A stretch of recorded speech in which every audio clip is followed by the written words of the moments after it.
On today's Locked On Royals podcast, we're going to dive into the Kansas City Royals and the week that was, as well as preview the weekend for Kansas City and so much more on today's Locked On Royals podcast on the Locked On Podcast Network.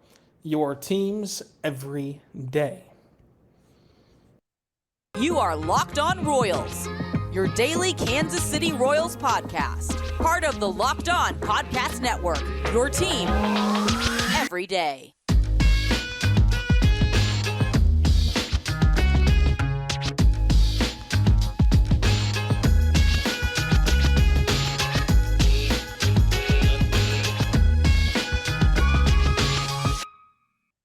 Let's get it going on the Locked On Royals podcast on the Locked On Podcast Network. Your teams every day. I am your host, Rylan Stiles. You can follow me on Twitter at Rylan_Stiles. Follow the show on Twitter at Locked On Royals. Email the show, lockedonroyals@gmail.com. On today's show, brought to you by BetOnline, you can look forward to this weekend and also review the week that was. Today's show is brought to you by our good friends over at BetOnline. BetOnline is where the game starts. It has you covered this year with more props, odds, and lines than ever before. I also want to thank you for making Locked On Royals your first listen every single morning, every single day. We're here for you, talking Royals baseball. That's right, we're talking Royals baseball for you today. And for your second listen, check out Locked On Chiefs. The preseason is over with, and so their full-fledged preview in week one and the rest of the season coming up on Locked On Chiefs. And on today's show, let's start by looking back. So this week for Kansas City, what you're looking at is a Royals team that is 3-7 in the last 10 games and ended their week with a win over Arizona. That, of course, being their lone win in that wacky two-game set in Kauffman Stadium. The week started with a makeup day against the White Sox, in which Kansas City won, thanks to Amir Garrett getting the win out of the bullpen. Let's start there. So Monday was a makeup day against the White Sox for an earlier rainout, and Daniel Lynch got the start. He only lasted 4 innings, 7 hits, 3 runs given up, and 4 walks. So clearly not his best stuff, but also not an outing that takes you out of a ball game. And that's important too. We spent Wednesday talking about Brady Singer and talking about how his elite stuff and elite performance is exactly what Kansas City needs, and how hard it is to find an ace and how difficult it is for Kansas City of all teams to get one, because they can only find and acquire an ace through the draft. Because they obviously cannot pay the premium price that it takes to get starting pitching. That is just out of their market. That is out of their reach. Anytime a workhorse, true, bona fide number one starter hits the open market, even if they're from Kansas City, for a hypothetical example, they will not be going to the Royals because the Royals just cannot pay them enough. So that rules out free agency. No matter what factors you have going in your favor, best team, local team, whatever the factors are, you just can't pay enough for what it costs. The currency of baseball's pitching and starting pitching, you just can't pay enough.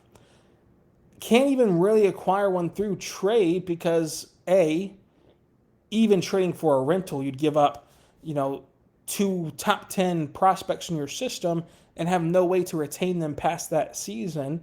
And B, trading for one that's under contract for a year, 2 years, 3 years, you'd still be giving up over half your farm system.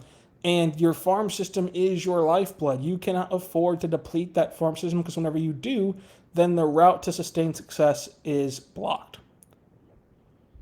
So the only way you can find an ace in Kansas City, which is what you need to truly compete, is by drafting and developing them.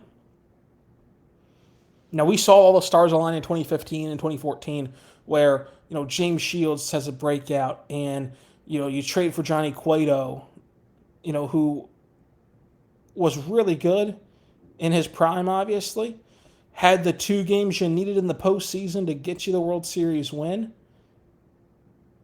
But even Johnny Cueto is not what we're speaking of in the sense of ace, like just top of the line starter, which Brady Singer has been for the last 2 months. But Daniel Lynch, as much as we want to praise Brady Singer and should praise Brady Singer, Daniel Lynch going 4 2/3 innings and having an off day, and that off day being 7 hits, 4 walks, and just 3 runs allowed, in this day and age, in the modern era of baseball, that's not burying you. If that's your big blow-up day, if that's your day where things didn't go your way and things didn't go right for your pitching staff, that's still manageable. And the Royals managed it pretty well. Carlos Hernandez comes in, 1 inning, 1 hit baseball with a walk and a strikeout, but no runs allowed.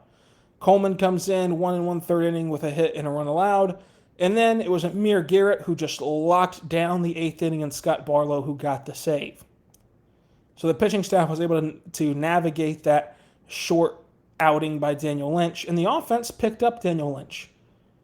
Despite the White Sox out hitting the Royals 10-6, the Royals did accumulate 6 walks to the White Sox 7, and of course the Royals had 6 hits of their own, including RBIs from Michael Maxey, MJ Melendez, Ryan O'Hearn, Salvador Perez, Michael A. Taylor, and a bases-loaded walk for Drew Walters, who is, making his MLB debut in this game. With runners in scoring position, though, Kansas City was 4-13. MJ Melendez, 1 run scored with 1 RBI and 2 walks and 2 plate appearances. Bobby Witt Jr. had the hit in this one with a run scored. And then Salvador Perez, the only member besides Ryan O'Hearn to have 2 hits in this contest. So this was a good win for Kansas City to start their week, and then you go into that weird 2-game set, which getting the split is awesome. It's fine. It's whatever. Obviously, though, you can't learn a lot in just 2 games. It's too small of a sample size in Major League Baseball. The first game against Arizona, you see John Hazley go for 4 2/3 innings, just like Lynch, although he gave up 0 runs off of 4 hits and 4 walks and 2 strikeouts. It was Koss who gave up 1 run and Josh Staumont who blew it as he gave up 4 runs in his 1 inning of work. And then Luke Weaver allowed 2 more runs against his former team. Offensively, Kansas City only musters 3 as Arizona gets 7, and they can only find a way to collect 5 hits as a team and only add in 3 walks. Of those 5 hits, 2 of them came off the bat of Bobby Witt Jr., including a 4th inning home run. Nicky Lopez and Bobby Witt Jr. both hit triples, and so Bobby Witt Jr. making his impact known with a home run and a triple in this game, with that, of course, RBI from the home run. He was also driven in on that triple, so he scored 2 runs in this contest. But it was kind of a sleeper game on Tuesday, and then on Wednesday, you had the Royals and Diamondbacks finish up their 2-game set, in which Brady Singer was just immaculate. 7 innings of work for Brady Singer, 4 hits allowed and 1 run allowed. That 1 run came off of a home run. 4 innings, 4 hits, one of them being the deadly home run, and 6 strikeouts with 0 walks. That's right, 0 walks across 7 innings. That is incredible work for Brady Singer, whose season ERA is down to 3.15, whose last month ERA is down sub 2. He is just awesome. Carlos Hernandez, getting more comfortable out of the bullpen. Another inning of work with no run allowed and just a clean bill in that 1 inning. No hits, no runs, no errors, no walks, no drips, no leaks, nothing from him in that 8th inning. And then the 9th inning, Scott Barlow comes in, gets in a sticky situation, gives up a hit and 2 runs with a walk. And, of course, it was the 2-run blast that did him in the 9th. But Kansas City still holds on. They win 5-3. A lot of that, of course, due to Bobby Witt Jr., who had 3 RBIs and another home run. A home run in back-to-back games for Bobby Witt Jr. Hunter Dozier hit a double, but only Drew Walters went 2 for 2 with a walk, had a multi-hit game, and the Royals win 5-3. So with the off day on Thursday, we get you set for tonight's game against the San Diego Padres and this weekend series against the Padres, all coming up on the Locked On Royals podcast. On the Locked On Podcast Network, your teams every day. But first, I want to tell you right now about our good friend over at BetOnline. Folks, betonline.net is the fastest and easiest way to bet on all of your betting needs. Find your favorite sports and events at the number one source for odds, lines, and games. Find reviews and news of every league, every team, including MLB, NFL, NBA, NHL, combat sports, esports, and even golf. BetOnline continues to be the top online resource for all your sports wagering information. From live in-game betting, scores, and podcasts, they have you covered. Head on over right now to BetOnline today or use your mobile device and learn more about the action happening today. BetOnline is where the game starts. Make sure you check them out today. BetOnline. And folks, it's this easy. Type in betonline.net, go to their sports book, and they are going to immediately prompt you with baseball. You can scroll down and see the Royals are plus 1.5 run underdogs against the Padres. You can also do cool things like MLB futures. So who is the favorite right now to win the World Series? Well, it is the LA Dodgers at plus 300. The Astros in second place at plus 425, and the Mets overtake the Yankees, or I should say they're tied with the Yankees, for third best odds at plus 500. Who is the favorite to win the American League Cy Young? It's Justin Verlander at minus 400, with Shane McClanahan at plus 500. On the NL side of things, Sandy Alcantara at minus 260. You can bet on all those fun things over at BetOnline, including every other sport imaginable as well at betonline.net. That's betonline.net, betonline.net for all of your betting needs.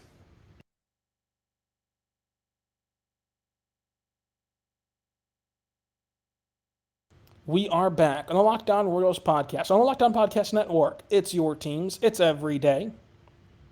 I am your host, Rylan Stiles. You can follow me on Twitter at Rylan_Stiles. Follow the show on Twitter at Locked On Royals. Email the show, lockedonroyals@gmail.com. On today's show, brought to you by BetOnline, we're diving into the week that was in Royals baseball. I want to talk about this and preview this series between the Padres and the Royals. This weekend in baseball, we're going to get to it, but this weekend has a lot of fun matchups. I think that the Orioles on Astros has potentially really fun in the juice box. The Giants and Twins can really start to solidify the Giants' playoff hopes in the wild card race and the Twins' division hopes in the Central. And then Braves Cardinals, two teams joshing for position in the standings, and Guardians Mariners. Again, Mariners holding on to that playoff berth, which would be their first playoff berth in over 20 years, and Cleveland trying to win the AL Central. So a lot of fun matchups, not to mention the Rays and Red Sox as well. A lot of fun matchups, but I think that this Royals-Padres series will go a long way. Again, it's going to be a fun Padres lineup, an explosive Padres lineup that you're going to get to watch on display. You're going to get to see how these young pitchers navigate that lineup, as the Royals will start with Chris Bubich on the mound Friday. No starter named yet for Saturday. And then Sunday will be Daniel Lynch for Sunday against the Padres. This will roll them into another off day before they play the White Sox for a 3-game set. and then the Tigers the next weekend. So I mentioned that to say this. Anytime you have the off day Thursday into the off day Monday, that I believe that series is incredibly important because you can go all out Sunday and understand you have that rest day Monday. You're kind of back wanting to get back in the swing of things on Friday and off that rest day on Thursday. And that rest comes, you played at home on Wednesday, so you're already home. You're not traveling or flying Thursday. You're just relaxing Thursday and doing what you need to do, around the house or in your everyday life. And then Friday, you come right back into Kauffman Stadium for a 3-game set. You're sleeping in your own bed. You're sleeping in your own house. You're doing everything all hunky-dory. And then after the Monday break, after the Monday off day, you're just shooting up the road to Chicago. I mean, it's not like you're going to have to head way west or way east. You're just shooting right up the road to Guarantee Rate Field, a trip that you're very comfortable with, familiar with, that you take all the time. So I just believe that this series against the Padres, everything kind of lines up to where you want to make a great impact. You want to make a great, series happen for yourself because you've got Chris Buich, who's been on a tear of 4 straight quality starts and has been awesome for you on the bump to set the tone on Friday. And the Padres don't know who they're starting in any of the 3 matchups as of right now. San Diego does not know what they're going to do in these 3 matchups.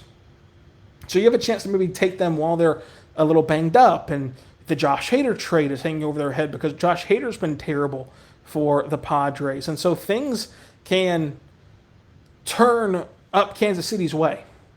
And again, seeing how this young pitching staff maneuvers a lineup of Soto and Machado and everyone else involved with San Diego and Josh Bell, everyone else involved, that will be a big measuring stick series to me for this pitching staff. I think that when you're looking at this series, it's one that's winnable, even though on paper, these teams are very much separated, right? I mean, Jorge Alfaro is the backstop with Aaron Nola switching off, and then Josh Bell, and they have Jake Cronenworth. They have Brandon Drury's been incredible. Manny Machado's been incredible. Jerickson Profar, of course, Juan Soto, Will Myers. They have the guys, Trent Grisham. They have the guys in that lineup to do damage. Their pitchers with Mike Clevenger, and you mentioned Josh Hader, who has struggled a bit. Tim Hill, former Royal, Sean Manaea in the Royals organization before, obviously, in that massive trade to Oakland. Blake Snell, Joe Musgrove. Like, on paper, this Padres team is much better than the Kansas City Royals. However, not only are the Royals' young pitchers kind of getting into maybe a little bit of a groove, not only is there no pressure on Kansas City, the Padres might just sleepwalk their way into Kansas City and expect that a 51-75 team is just going to roll over for them. And I think that this young Royals team doesn't have very much rollover in them. And in the last 10 games for the Padres, they're 4-6 on a 2-game losing streak. They're 19.5 back of the Dodgers in the division. And in the wild card race, the Padres are only 1.5 up on Milwaukee for that third wild card spot. They're 2.5 back of that second wild card spot against Philadelphia, and they are a whopping 10 games back of the Braves for that top wild card spot.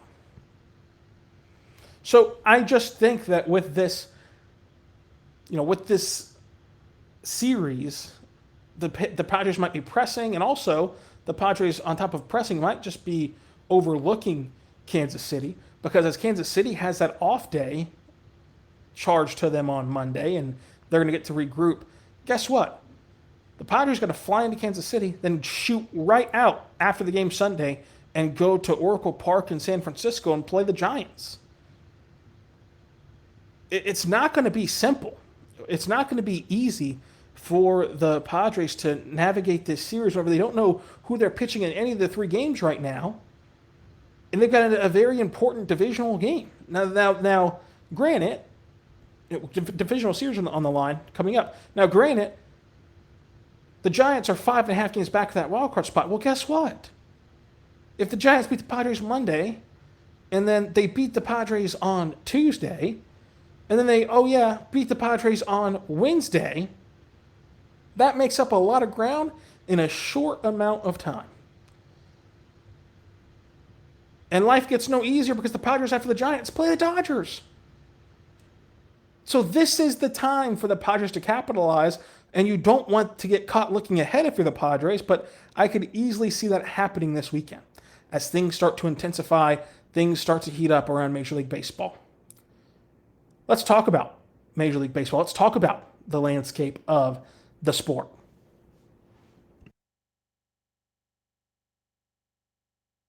I want to start with the AL Central. And to me, it's not about the division race. It's not about Cleveland, gaining a 4-game cushion on Minnesota and a 4-game cushion on the White Sox. It's not about the fact that in that wild card race, Minnesota's 5 games back of the wild card spot, the third place wild card spot, and I should say Chicago White Sox, same thing, 5 games back. It's not about that. To me, the biggest storyline in the AL Central is that schedule that got released this week. We talked about that on Wednesday's show. The redistribution, the rebalancing of this schedule really impacts the AL Central because there are some pitiful teams here that, again, as I said on Wednesday, the division leader, the Guardians, folks, they would be 4th place in the AL East. Like, the fact that the Baltimore Orioles have to play the Yankees 16 times and the Royals get to play the Guardians 16 times is just totally unfair, and it's a great move for the sport, but a bad move for the Central. Now, I am fascinated by this wild card race because I do want to see Seattle hold on and preserve their 2.5 game lead on the Orioles for that wild card spot and snap that streak. And it's so fascinating because you have the wild card races of Tampa Bay, Toronto, Seattle. The difference in the first wild card spot and the third wild card spot is 1.5 games. And Baltimore is only 2.5 games out of the playoffs. So if Baltimore sneaks in, that's great for the sport as well. That's a young team that was supposed to be rebuilding this year that now got all the young pieces to kind of gel, develop, get called up, and play well at the same time. And now they're bursting onto the scene and forcing ownership's hand, hopefully this offseason in Baltimore, to spend money and to make the team better. That wildcard race to me is very interesting. Now, shifting over to the NL side of things, I do wonder, can anyone beat the Dodgers? Like, can the Mets or Braves do it? And you have Bryce Harper coming back for the Phillies. Like, does that team take a step? And do they peak at the right time? They've won 4 straight. They're 6-4 in their last 10 games. They're 2.5 up of the Padres for the second wildcard spot. Does that team take a step forward? And once again, to show you how good the Phillies are 3rd place in their division. They have 70 wins.